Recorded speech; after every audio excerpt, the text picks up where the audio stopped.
सोचिए कोई इंसान शहर के सबसे महंगे और बेहतरीन जिम की मेंबरशिप लेता है। हाँ, भारी भरकम फीस चुकाने के बाद वाली बात है ना। बिल्कुल। भारी फीस देने के बाद उसे एक चमक चमाता हुआ एक्सेस कार्ड मिल जाता है। अब उस जिम में दुनिया की सबसे आधुनिक मशीनें हैं। सबसे अनुभवी ट्रेनर भी मौजूद होंगे वहाँ। हाँ, लेकिन वो इंसान अपने घर के सोफे पर आराम से बैठकर चिप्स खा रहा हो और ये सोचे कि उसकी सेहत क्यों नहीं बन रही, मतलब उसका वजन क्यों कम नहीं हो रहा। हाँ। तो क्या सिर्फ फीस दे देने से फिटनेस बन जाएगी? जाहिर है ऐसा कभी नहीं होता। सही बात है। उस इंसान को खुद उस जिम में जाना होगा, पसीना बहाना होगा, डाइट फॉलो करनी होगी और ट्रेनर के निर्देशों का लगातार पालन करना होगा। मतलब मेहनत तो खुद ही करनी पड़ेगी। बिल्कुल। और आज के इस गहन विश्लेषण की शुरुआत हम इसी दिलचस्प उदाहरण से कर रहे हैं। आज हम मनीष शुक्ला एंड एसोसिएट्स के विधिक मंच से लिए गए कुछ बेहद जरूरी स्रोतों पर चर्चा कर रहे हैं। हाँ। हमारा आज का जो मिशन है वो ये समझना है कि किसी भी कानूनी मामले में, मतलब कोर्ट केस में सफलता पाने के लिए क्या केवल एक अच्छे और महंगे वकील को काम पर रख लेना ही काफी है? ये बहुत बड़ा सवाल है। हाँ। या फिर उस मुवक्किल को भी कुछ ऐसे अनिवार्य कदम उठाने पड़ते हैं जिनके बिना दुनिया का सबसे बेहतरीन वकील भी अदालत में केस हार सकता है।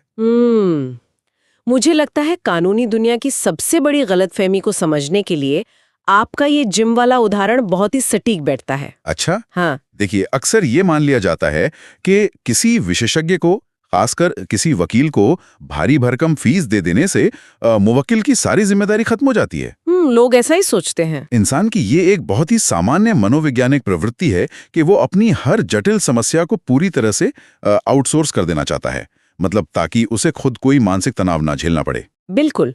और इन स्रोतों में वरिष्ठ अधिवक्ता मनीष शुक्ला, अमन बाजपेयी और अविनाश साहू जी के विचार शामिल हैं, जो इस पूरी प्रक्रिया के पीछे के विज्ञान और मनोविज्ञान को खोलकर रख देते हैं। हाँ। और इन स्रोतों का सबसे अहम पहलू ये है कि ये एक मुवक्किल और वकील के रिश्ते को खरीदार और दुकानदार के चश्मे से नहीं देखते। हाँ। ये एक साझेदारी है, मतलब जिसमें अगर एक पक्ष भी कमजोर पड़ा तो पूरा केस ताश के पत्तों की तरह ढह सकता है। तो यहाँ मुझे एक थोड़ा सख्त सवाल पूछने की जरूरत महसूस हो रही है। हाँ, पूछिए। अगर कोई व्यक्ति किसी नामी वकील को लाखों रुपए फीस के तौर पर दे रहा है, तो वो ये उम्मीद क्यों ना करे कि अब सारा सिरदर्द वकील का है। मतलब वकील विशेषज्ञ होते हैं, वे कानून की पेचीदगियां जानते हैं, अदालत के नियम जानते हैं। एक आम मुवक्किल जो पहले से किसी कानूनी विवाद के तनाव में है, वो खुद को बार बार क्यों परेशान करे? सही पॉइंट है। क्या ये वही बात नहीं हुई कि कोई मरीज सर्जन के पास जाए और सर्जन कहे कि ऑपरेशन का आधा काम तुम्हें खुद करना होगा? क्या हम वकीलों को इसी बात के पैसे नहीं देते कि वे हमारी तरफ से लड़े? देखिए, ये तर्क सुनने में बहुत स्वाभाविक लगता है, और यही वो जगह है जहां से उपभोक्तावाद या कंज्यूमरिज्म की मानसिकता हमारी कानूनी प्रणाली से टकराती है। अच्छा। वरिष्ठ अधिवक्ता मनीष शुक्ला जी के विश्लेषण से जो बात स्पष्ट होती है वो यह है कि कानूनी प्रक्रिया और मेडिकल सर्जरी में एक बुनियादी और बहुत बड़ा फर्क है। वो क्या है? मुवक्किल कोई बेहोश पड़ा हुआ मरीज नहीं है जिसका ऑपरेशन किया जा रहा हो। मुवक्किल उस पूरी घटना का इकलौता चश्मदीद है या उस विवाद का मुख्य पात्र है। समझ रही हूँ। कानून की जानकारी निश्चित रूप से वकील के पास है, लेकिन जो चीज केस जिताती है, यानी तथ्य और घटना का सच, वो केवल मुवक्किल के पास है। जब लोग इसे एक सामान्य सर्विस मान लेते हैं तो वे केस की जड़ को ही कमजोर कर देते हैं। जैसे गाड़ी खराब होने पर मैकेनिक को दे दी और ठीक होने पर वापस ले ली। बिल्कुल, यही मानसिकता नुकसानदेह है। तो इसका मतलब ये है कि मैकेनिक के पास गाड़ी छोड़ने और वकील के पास केस छोड़ने में जमीन आसमान का अंतर है। मैकेनिक को ये नहीं जानना होता कि गाड़ी किस सड़क पर खराब हुई या गाड़ी खराब होने पर ड्राइवर कैसा महसूस कर रहा था। हाँ, उसे बस इंजन का पुर्जा बदलना है। सही कहा। लेकिन एक वकील को उस पूरे घटनाक्रम का संदर्भ चाहिए होता है। और सबसे बड़ी बात, गाड़ी का इंजन ठीक करते वक्त मैकेनिक के सामने कोई विरोधी मैकेनिक खड़ा नहीं होता जो बार बार उसके काम को बिगाड़ने की कोशिश कर रहा हो। ये एक बहुत ही महत्वपूर्ण बिंदु है। अदालत में एक सक्रिय विरोधी पक्ष होता है जो हर कदम पर आपकी कहानी को झुठलाने की कोशिश कर रहा होता है। बिल्कुल। मनीष शुक्ला जी इसी बात पर जोर देते हैं कि यदि मुवक्किल समय समय पर अपने वकील से नहीं मिलता, केस के नए मोड़ों पर चर्चा नहीं करता, तो कई अहम तथ्य अदालत तक पहुंच ही नहीं पाते। क्योंकि केस कोई रुकी हुई चीज तो है नहीं। हाँ, ये लगातार बदलता रहता है समय के साथ। विरोधी पक्ष नई दलीलें पेश करता है, नए गवाह सामने आते हैं। अगर मुवक्किल अपने वकील के साथ लगातार संपर्क में नहीं है तो वकील को आधी अधूरी जानकारी के साथ अदालत के मैदान में उतरना पड़ता है। यानी एक निष्क्रिय मुवक्किल असल में अनजाने में अपने ही केस के लिए गड्ढा खोद रहा होता है। बिल्कुल सही। अगर वो सोचता है कि उसने फीस देकर अपना काम खत्म कर लिया तो वो अपने ही वकील को निहत्था करके युद्ध में भेज रहा है। एकदम सटीक बात कही आपने। अब अगर संपर्क में रहना इतना ही जरूरी है तो सवाल ये उठता है कि उन मुलाकातों में असल में होता क्या है। हमारे स्रोत में अधिवक्ता अमन बाजपेयी जी का एक विश्लेषण है जो कहता है कि मुवक्किल द्वारा केस के तथ्यों को वकील के सामने बार बार दोहराना अत्यंत आवश्यक है। हाँ, रेपिटेशन। और ये बात मुझे किसी थिएटर एक्टर की मेथड एक्टिंग या किसी फिल्म की स्क्रिप्ट रीडिंग जैसी लगती है। दिलचस्प तुलना है। जैसे एक एक्टर अपनी लाइनें तब तक पढ़ता है जब तक वो स्क्रिप्ट उसकी खून में न उतर जाए, लेकिन एक कानूनी मामले में एक ही कहानी को बार बार दोहराने से क्या हासिल होता है? देखिए, इस प्रक्रिया के पीछे संज्ञानात्मक विज्ञान मतलब कॉग्निटिव साइंस और गहरा मनोविज्ञान काम करता है। अच्छा। जब कोई मुवक्किल बार बार अपने घटनाक्रम को दोहराता है तो वकील के दिमाग में उस पूरी घटना की एक सजीव टाइमलाइन या घटना चक्र छप जाता है। इसे हम अवचेतन स्मृति या मसल मेमोरी कह सकते हैं। इसका सीधा असर अदालत के अंदर क्रॉस एग्जामिनेशन या जिरा के दौरान देखने को मिलता है। अदालत का कमरा कोई शांत पुस्तकालय नहीं होता, वहां बहुत दबाव होता है। बिल्कुल, माहौल काफी तनावपूर्ण होता है। तो जब विरोधी वकील अचानक कोई नया दावा पेश कर देता है तब वकील की यही मसल मेमोरी काम आती है। मैं सोच रही थी कि इस मसल मेमोरी के न होने पर अदालत में दृश्य कैसा होता होगा। बहुत ही असहज स्थिति होती है। कल्पना कीजिए कि एक वकील अदालत में खड़ा है और उसे तथ्यों की पूरी तरह से रटंत याद नहीं है। जब जज कोई तीखा सवाल पूछता है या विरोधी पक्ष कोई दावा करता है तो वो वकील अपनी भारी भरकम फाइल के पन्ने पलटने लगता है। हाँ, अपने जूनियर से नोट्स मांगने लगता है। बिल्कुल, उसका सिर नीचे झुका होता है और वो कागजों में जवाब ढूंढ रहा होता है। ये दृश्य न केवल जज के सामने आत्मविश्वास की कमी को दर्शाता है बल्कि ये पूरे केस की विश्वसनीयता को भी कमजोर कर देता है। सही बात है। और इसके विपरीत दृश्य को देखिए। अगर मुवक्किल ने वकील के साथ घंटों बैठकर तथ्यों को कई बार डिस्कस किया है, कहानी के हर लूप होल कर चर्चा की है, तो उस वकील को एक भी पन्ना पलटने की जरूरत नहीं पड़ती। वो तुरंत जवाब दे सकता है। बिल्कुल, वो सीधे जज की आंखों में आंखें डालकर बिना फाइल देखे पूरे आत्मविश्वास के साथ विरोधी दावे का खंडन कर सकता है। कोर्ट रूम के अंदर ये आई कांटेक्ट और ये आत्मविश्वास एक बहुत बड़ा मनोवैज्ञानिक हथियार होता है, जो कि बहुत जरूरी है। अमन बाजपेयी जी का अनुभव यही साबित करता है कि ये तैयारी केस की पूरी दिशा ही बदल देती है। जब वकील बिना अटके बोलता है तो जज को यह संदेश जाता है कि ये पक्ष पूरी तरह से सच बोल रहा है। इसे एक ठोस उदाहरण से समझते हैं। मान लीजिए कि कोई बहुत जटिल प्रॉपर्टी विवाद या धोखाधड़ी का मामला है जिसमें पिछले 10 सालों के पैसों के लेन देन और दर्जनों तारीखों का एक बहुत बड़ा जाल है। हाँ, ऐसे मामलों में बहुत कंफ्यूजन होता है। बिल्कुल। अगर मुवक्किल ने वकील को सिर्फ एक बार कहानी सुनाई है और कुछ फाइलें थमा दी हैं, तो जिरह के दौरान वकील उन तारीखों में निश्चित रूप से उलझ जाएगा। स्वाभाविक है। लेकिन अगर उन्होंने 10 बार उस पर बात की है तो विरोधी वकील के ये कहते ही कि इन्होंने 15 तारीख को चेक दिया था, वकील तुरंत पलटकर कह सकेगा कि नहीं, 15 तारीख को तो वो बैंक हॉलिडे था, चेक 18 को क्लियर हुआ था। एकदम सटीक। इस तरह की त्वरित और सटीक प्रतिक्रिया केवल तब आती है जब कहानी रगड़ कर चमकाई गई हो। ये स्पष्ट करता है कि अदालत में केवल सच बोलना काफी नहीं है, उस सच को कितनी दृढ़ता और निर्बाध तरीके से पेश किया जा रहा है, ये ज्यादा मायने रखता है। बिल्कुल। और ये वजन मुवक्किल की उस मेहनत का नतीजा है जो उसने बंद कमरे में अपने वकील के साथ की है। ये कोई ऐसी चीज नहीं है जो रातों रात आ जाए। इन सब बातों को सुनकर एक बहुत ही व्यावहारिक सवाल मन में उभरता है। क्या? हम आज के इस हाइपर कनेक्टेड डिजिटल युग में जी रहे हैं। हमारे पास वीडियो कॉल्स हैं, इंस्टेंट मैसेजिंग है, सुरक्षित ईमेल सर्वर्स हैं। तकनीक तो है। अगर सिर्फ जानकारी ही देनी है, तथ्यों को दोहराना ही है, तो क्या ये सारा काम फोन पर या किसी जूम कॉल पर नहीं हो सकता? हर बार अपना काम छोड़कर ट्रैफिक में फंसकर वकील के दफ्तर जाने की क्या जरूरत है?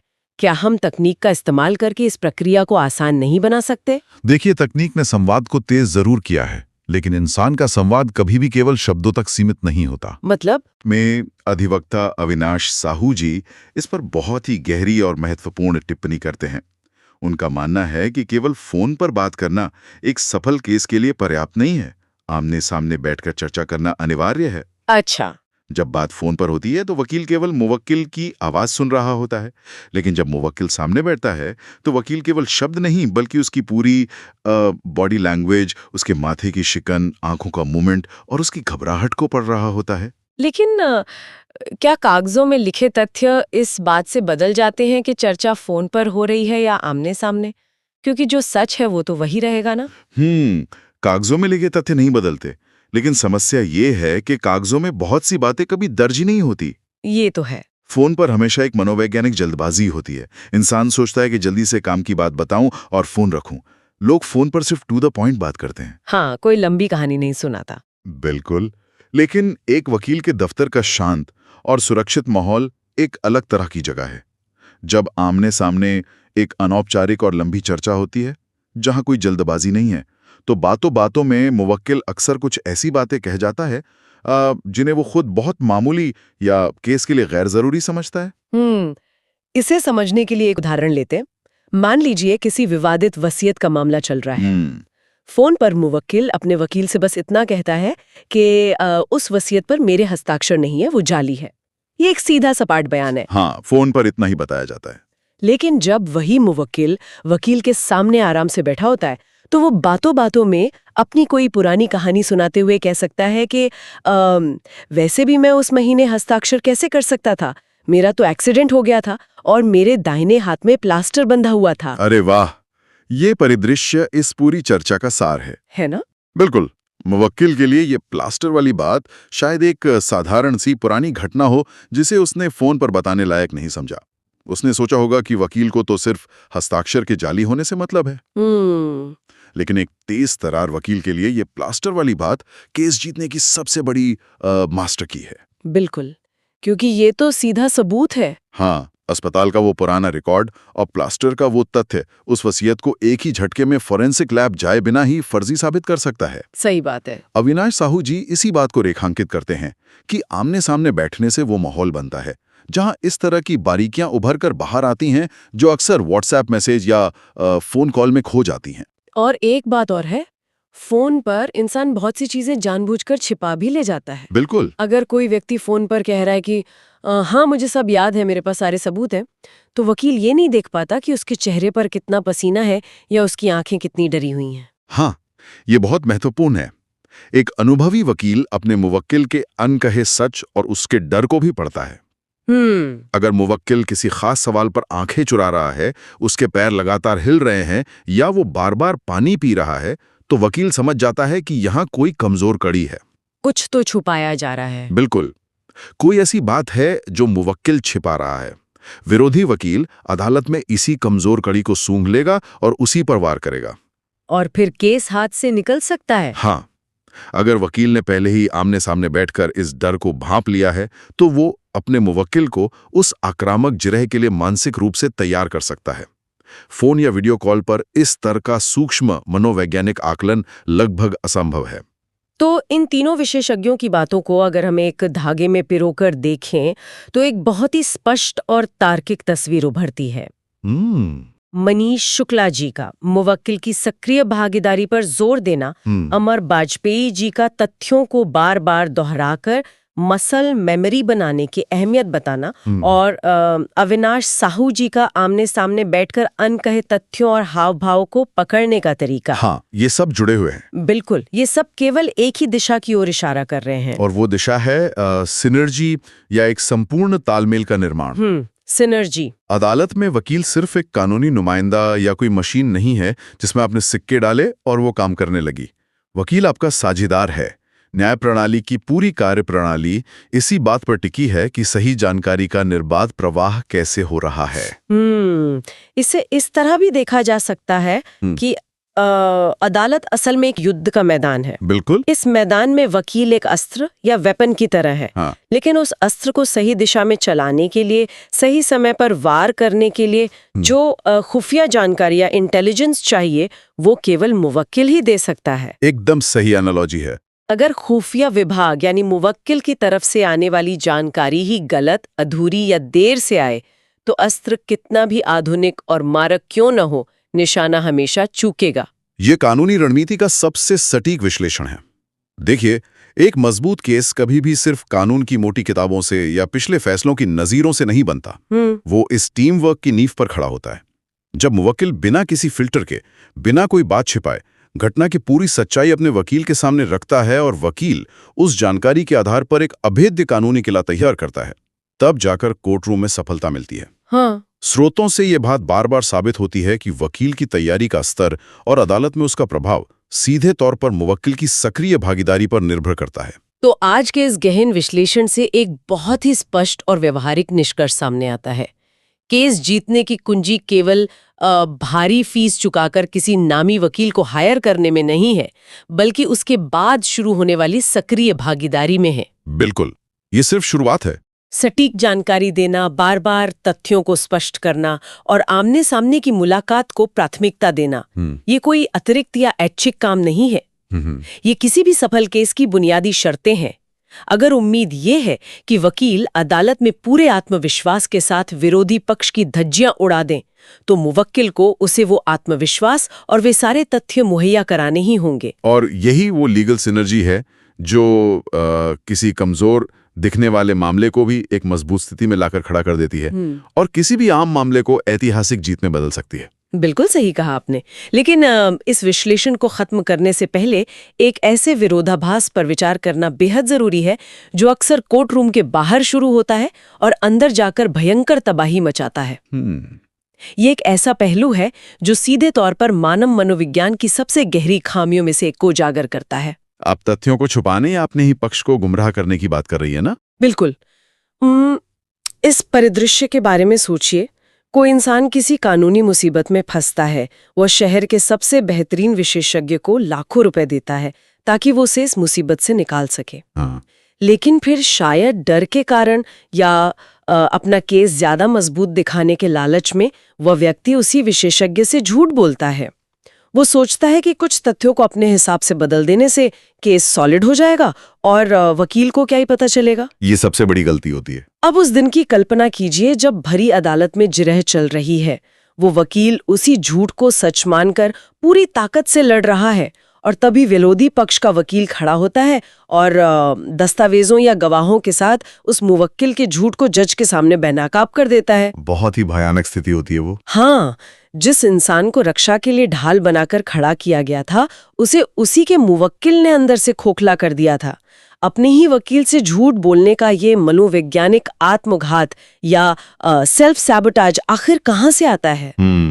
सोचने वाली बात है। कोई व्यक्ति खुद अपने ही बचाव के तंत्र को क्यों बर्बाद करना चाहता है, वो भी तब जब वो उसके लिए भारी कीमत चुका रहा हो।